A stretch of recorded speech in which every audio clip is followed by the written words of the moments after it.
ಅದು ಉಮರ್ ಖಯಾಮನ ಹೊಟ್ಟಿ ಹೊಸ್ಕೊಂಡು ಅಂಬೆಗಾಲ ಇಟ್ಕೊಂಡು ಪ್ರಯತ್ನ ಮಾಡಿ ಮಾಡಿ ಅವ್ರ ಬಾಗಿಲಿಗೆ ಬಂದು ಯಪ್ಪಾ ಅಂತ ಕುಡಿದ್ರು. ಯಾರವ ನೀನು? ನನ್ನ ಅರ್ಥಕ್ಕೆ ಯವ್ವ ಬರಬೇಡ, ಯವ್ವ ನೀ ಬರಬೇಡ ಅಂತ ಅವತ್ತ.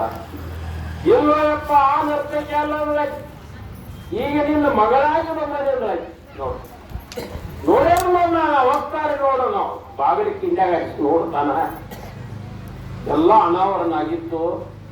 ಆಮೇಲೆ ಆಕಿನ ಒಳಗ್ ಕರ್ಕೊಂಡು ಕಣ್ಣಾಗ ಮೂಗಿನಾಗ ಕಿವಿಯಾಗ ಔಷಧ ಹಿಂಡಿ ಮತ್ತೆ ಹೆಂಗಿತ್ತು ಹಂಗ ಮಾಡಿದಕ್ಕೆ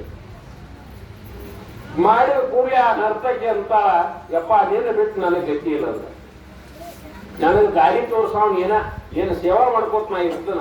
ನೀನು ಆಡದವಲ್ಲ ಆಡಕ್ ಆಯ್ತನ, ನೀ ಏನ್ ಹೇಳ್ತಿ ಔಷಧ ಅರಿತನ ಇಂಥದೆಲ್ಲ ಕೆಲಸ ಮಾಡ್ಕೊಂಡ್ರು ಅಲ್ಲೇ ಉಳಿದ ಅವನ ಆಶ್ರಮದವ್ರು. ಇದು ಉಳಿದ ಕೂಡಲೇ ಅವ ರಾಜ ಸುಮ್ಮಿರ್ಬೇಕಲ್ಲ, ಅದ್ಯಾಕೆ ಸುಮ್ಮಿರ್ತಾನ? ಅವೇನ್ ಮಾಡಿದ, ನರ್ತಕಿಯಲ್ಲಿ ಅದಲ್ಲ, ಉಮರ್ಕಾಯ ಮಣಿ ಸೇರಿ ಹೇಳ್ತೀನಿ. ಉಮರ್ಕಾಯ ಮಣಿ ಸೇರಿ ಅಂದ ಕೂಡಲೇ ಅವಾಗೆಲ್ಲ ಈಗ ಹೆಂಗ ಕೇಸ್ ದಾಖಲು ಮಾಡ್ತಾರಲ್ಲ ಕೋರ್ಟಿಗೆ, ಅವಾಗ ಪಂಚಾಯಿತಿ ಸಮಿತಿಗಳಿದ್ವು ಅಂತ, ಅವ್ರ ಧರ್ಮಗುರುಗಳು ಇರ್ತದ್ರಂತ. ಆ ಧರ್ಮಗುರುಗಳಿಗೆ ರಾಜ ಹೇಳ್ಬಿಟ್ಟ, ಉಮರ್ ಖಯಾಮನನ್ನ ನರ್ತಕಿ ಇಟ್ಟುಕೊಂಡಾಳ,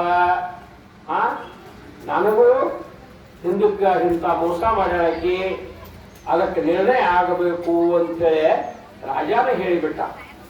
ರಾಜ ಹೇಳಿದ, ಮತ್ತು ರಾಜಗುರುಗಳು ಇದು ಕರೆ ಅಂತ ತಿಳ್ಕೊಂಡು ಸಾಕ್ಷಿ ಸಮೇತವಾಗಿ ಆಮೇಲೆ ಏನ್ ಮಾಡಿಬಿಟ್ರಂದ್ರ ಉಮರ್ ಖಯಾಮನನ್ನ ಫಾಶಿ ಕೊಟ್ಟು ಜೈಲಿಗೆ ಹಾಕಿಬಿಟ್ರು.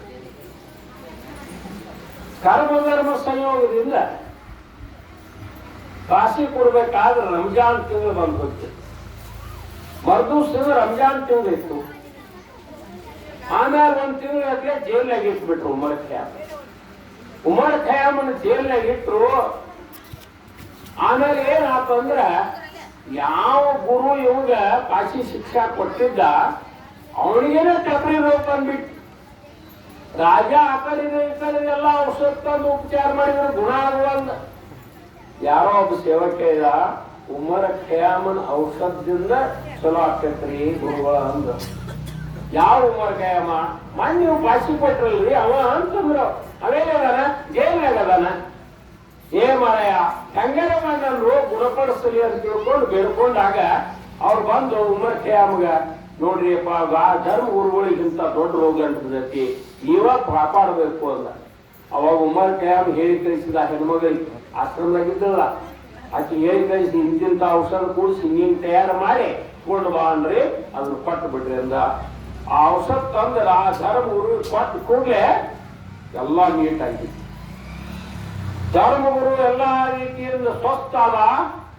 ಅವಾಗ ಅವ ಕೇಳಿದ, ನಾ ಯಾಕೆ ಫಾಶಿ ಕೊಟ್ಟೆ, ಅದರಿಂದ ಫಾಶಿ ಕೊಟ್ಟೆ, ರಾಜ ಏನ್ ಮಾಡಿದ, ಇದನ್ನು ಕೂಲಂಕುಷವಾಗಿ ವಿಚಾರ ಮಾಡಿ ಇದು ರಾಜನ ದೊಡ್ಡ ತಪ್ಪತಿ. ಉಮರ್ ಖಯಾಮ್ ಅಂದ್ರೆ ಜ್ಞಾನಿ, ಅಂಥವ್ನ ಇಂಥ ಇದನ್ನ ಮಾಡಿ ಅಂದ್ರೆ ನಾ ಧರ್ಮಗುರು ಆಗತ್ತೆ ಲೈಕ್ ಇಲ್ಲ. ಅದಕ್ಕೆ ಬಂದ ಜೈಲಿಗೆ ಬಂದು ಅವನು ಬಿಡುಗಡೆ ಮಾಡಿ ಅವನ ಪಾದದ ಮೇಲೆ ಬಿದ್ದು, ಯಪ್ಪ ಈ ಧರ್ಮಗುರು ಪದವಿಯನ್ನು ನಿನಗೆ ನಾ ಕೊಟ್ಟನೆ ಅಂತ ಕೇಳಿಬಿಟ್ಟ. ಅವಾಗ ಉಮರ್ ಖಯಾಮ ಧರ್ಮಗುರು ಆದ. ಏನ್ ಮಾಡಿದ್ದು? ಏನೂ ಇಲ್ಲ, ಬರೀ ಮಸೀದಿಗಳಿಗಿರೋ ಒಂದು ಅವಾಜ್ ಕೇಳಿ ಏನಾಗಿತ್ತವ, ಎಂತ ಅವಾಜ್ ಅದ.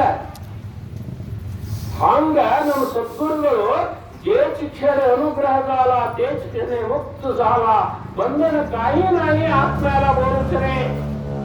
ಯಾವಾಗ ಸದ್ಗುರುವನ್ನು ಕುಂತು ಕೂಡಲೇ ಸದ್ಗುರುನಾಥ ಕೃಪಾಶೀರ್ವಾದ ಮಾಡಿಬಿಟ್ಟಾನ, ಮುಕ್ತರನ್ನಾಗಿ ಮಾಡಿಬಿಟ್ಟಾನ. ಅದು ತಿಳ್ಕೊಂಡು ಇಂಜಿನಿಯರಿಂಗ್ ಸಂಪ್ರದಾಯದಾಗ ಯಾರೇ ಹುಚ್ಚಿರ್ಲಿ ಹುಡುಕಿರ್ಲಿ ದಡ್ಡಿರ್ಲಿ ಗುರುವಿನ ಕಡೆ ಹೋಗಿ ಗುರುವಿನ ಉಪದೇಶ ಪಡ್ಕೊಂಡ್ರಂದ್ರ ಅವ್ರು ಮುಕ್ತರೇ ಹೌದು. ಆ ರೀತಿಯೊಳಗೆ ಎಲ್ಲಿ ಬೇಕಾದ್ರೆ ದೇವಸ್ಥಾನಗಳಾಗ್ಯಾವ, ಆ ರೀತಿಯೊಳಗೆ ಕಳ್ಕೊಂಡು ಬಂದದ. ನಿಮ್ಗೆಲ್ಲ ಗುರುತಿದ್ದು ಮಾತದ. ಇದು ಅನುಭವ ತೋರುದದ, ಅನುಭವಿಸುವುದ.